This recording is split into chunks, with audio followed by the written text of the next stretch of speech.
Another major Obamacare screw-up, and it could keep almost 1 million of you from getting your tax refund on time.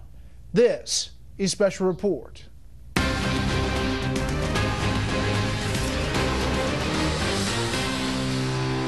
evening. Welcome to Washington. I'm Brett Baer. It is a mistake so bad the Obama administration could not wait until after 5 p.m. on a Friday to tell you about it. The government said this morning it sent almost 1 million Obamacare subscribers the wrong tax information.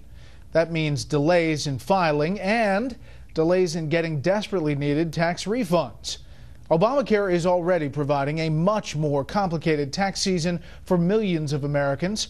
Correspondent Peter Ducey is here with tonight's top story about a disturbing bottom line. HHS, we have a problem. 800,000 healthcare.gov customers were sent faulty forms with tax figures representing this year's premiums instead of last year's. How did this happen? One official says, quote, "We are looking into it." As the feds investigate, those affected now being told to wait and delay filing taxes until they receive the right numbers. Even if you fix the glitches and the mistakes, the thing is still going to be an administrative nightmare, and it's going to drive people crazy at tax time. Republicans are pouncing. Congresswoman Diane Black calling this, quote, "a classic Friday news dump." Senator John Barrasso says the administration has, quote, "added to its record of incompetence." And Congresswoman Marsha Blackburn says, quote, "surprise, surprise, the Obama administration still does not have its act together." This seems like a big problem, but White House officials insist that in the big picture, not a big deal. It's a small percentage of overall tax filers. We're talking about less than 1% of people who file taxes. At a DNC meeting this morning, President Obama bragged about the strength of this year's enrollment statistics. We've extended the security and fundamental right to affordable, accessible health care to more than 10 million uninsured Americans. But what a difference 3 days make, because that 10 million figure is significantly smaller than the one he used on Tuesday. 11.4 million people have either re-enrolled or enrolled for the first time. We also learned today that the February 15th deadline to enroll for coverage wasn't much of a deadline, because there will now be a 6-week-long special enrollment period in March and April, as new analysis from the Urban Institute reveals 4 in 10 uninsured Americans still don't realize that if they fail to sign up for coverage, they must pay a penalty. So this is trying to give them another shot at avoiding a penalty for the second year. It doesn't fix the penalty for the first year. These are just the latest pair of problems in the error-plagued rollout of the Affordable Care Act, and bring forward the feeling that Yogi Berra talked about, deja vu all over again. Brett? All right, more on this with the panel. Peter, thank you. This is a Fox News alert just a day after the conclusion of a White House summit countering violent extremism, in which the term Islamic extremist or terrorist was not invoked. The Obama administration is naming right-wing domestic groups as a significant terrorism threat inside the U.S. The Homeland Security Department intelligence assessment, released late today, focuses on what are called sovereign citizen extremists. They reject the authority of the federal government and the courts. It says there have been 24 attacks involving so-called SCEs since 2010. The report warns that law enforcement officers are the primary targets during occasions such as traffic stops and encounters at a suspect's home. The other shoe has fallen in the legal battle over President Obama's executive action on immigration. Chief White House correspondent Ed Henry is here tonight with the administration's aggressive new response to a big setback.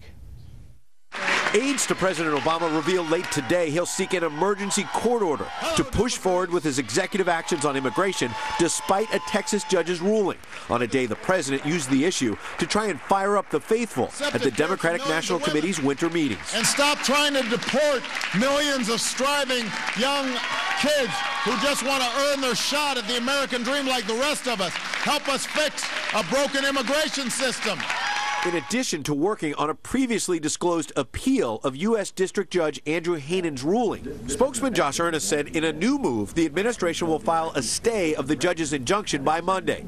If the stay is granted, the president would have the option of going forward with work permits for millions of illegal immigrants while the case is worked out. Once we have taken some additional steps through this legal process, we may be in a position to give you an update about the status of implementing the program. A shift from what the president said just this past Tuesday, vowing he would not go forward with work permits until the entire case was resolved. You know, the law is the law in this country, and we take things a step at a time. So we're not going to be actually taking applications in until this case is settled. But we are doing the preparatory work because this is a big piece of business. That preparatory work may give the president a chance to pivot out of a difficult week, which ended with ISIS claiming responsibility for 3 simultaneous car bomb explosions in Libya, killing at least 45 people, just after the president finished a 3-day summit on countering violent extremism, which Republicans charged was light on actually countering extremism. It was a bit of a psychotherapy session without any substance or any solutions that came out of it. And, you know, the FBI wasn't even invited to speak, and the military took a back seat. Ernest defended the decision not to include FBI Director James Comey by saying, in part, they did not want the focus to be too much on law enforcement. Were you tiptoeing around not offending Muslims, or is there some reason why the summit was largely about just not offending Muslims for some reason? Yeah, I certainly don't think that's the way that anybody here would characterize the summit. I think this was an opportunity for us to have a very frank discussion. Now, on immigration, there are also signs that that administration officials may hold back on work permits, even if they win this early round in court. They don't want to give immigrants false hope until they've got this case fully resolved. Brett? Ed Henry live on the North Lawn. Ed, thank you. Arkansas Republican Senator Tom Cotton is making a point on social media this afternoon. Some call it trolling on Twitter. The State Department asked for input on countering violent extremism. Well, Senator Cotton then shared some ideas, probably a little more direct than the State Department was looking for, such as pictures of Special Forces, the A-10 Warthog, forward air controllers, a B-2 bomber, Navy SEALs, and a Tomahawk strike. Governors from all over the country are in Washington tonight for their winter meeting, and that is providing very fertile ground for several governors who are looking at a job upgrade in 2016. Chief Political Correspondent Carl Cameron looks at a weekend filled with presidential posturing. President Obama addresses the National Governors Association Conference in Washington Sunday, and 4 GOP governors positioning for 2016 presidential bids will be on hand, hoping to showcase and contrast their home state leadership records. Wisconsin Governor Scott Walker comes amid controversy and protests back home over his proposed $300 million cut to the University of Wisconsin's $6 billion overall operating budget. Now add to that a new expedited push to pass and sign statewide right-to-work legislation as soon as next week. Democrats call both moves political stunts to run for president, and conservatives are taking notice and expressing approval. Ohio Governor John Kasich will be a no-show at the governor's conference. In South Carolina this week, he dismissed conservative criticism in his state of the controversial national education standards known as Common Core, saying, quote, "It's local school boards developing local curriculum to meet higher standards. I cannot figure out what's wrong with that," and referring to the opposition said, "To a large degree, it's a runaway internet campaign as far as I'm concerned in Ohio."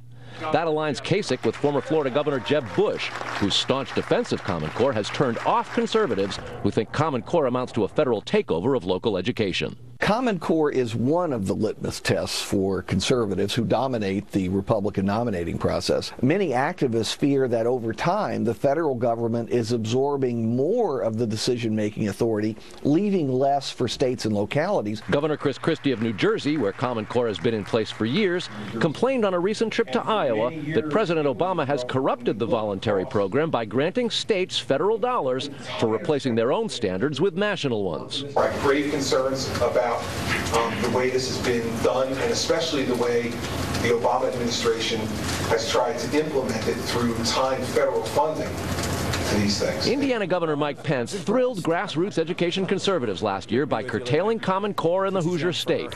Since then, however, conservatives have grumbled that the replacement standards are second-rate and not that different. Governor Pence appears on Fox News Sunday this weekend. GOP governors have plenty of beefs with the president: foreign policy, ISIS, Obamacare, and his executive action on immigration, just to name a few, Brett. All right, Carl, thank you. We will take an in-depth look at the presidential race on the Democratic side of the ticket this weekend. Fox News reporting the Democrats' Coronation or Confrontation airs over the weekend. One of the possible contenders is former Virginia Senator Jim Webb. You said a few weeks ago the Democratic Party has lost its way. What did you mean by that? The people who have no voice in the corridors of power could always count on the Democratic Party to be talking about economic fairness issues particularly. And it's kind of up for grabs these days. I think the Democratic Party needs to get back on that message. Fox News reporting the Democrats' coronation or confrontation premieres Saturday, 10 p.m. Eastern. Up next, desperate efforts to try to revive a so far ineffective ceasefire in Ukraine. First, here's what some of our Fox affiliates around the country are covering tonight. Fox 5 in New York, where it's so cold upstate that Niagara Falls has partially frozen. Temperatures as low as 13 below zero have led to a massive ice buildup near the brink. Water does keep flowing there, but below the ice cover. WRLH in Richmond, where Virginia's former First Lady is going to prison. Maureen McDonald was sentenced today to 1 year and 1 day for her role in a bribery scheme that destroyed her husband's political career. Last month, former Governor Bob McDonnell was sentenced to 2 years in prison. And this is a live look at Los Angeles from our affiliate out there, Fox 11. The big story there tonight is the latest effort to get pro football back to L.A. Officials in Carson want to build a $1.7 billion stadium that would be used by the Oakland Raiders and the San Diego Chargers. Both teams are trying to get new stadiums in their current cities. That's tonight's live look outside the Beltway from Special Report.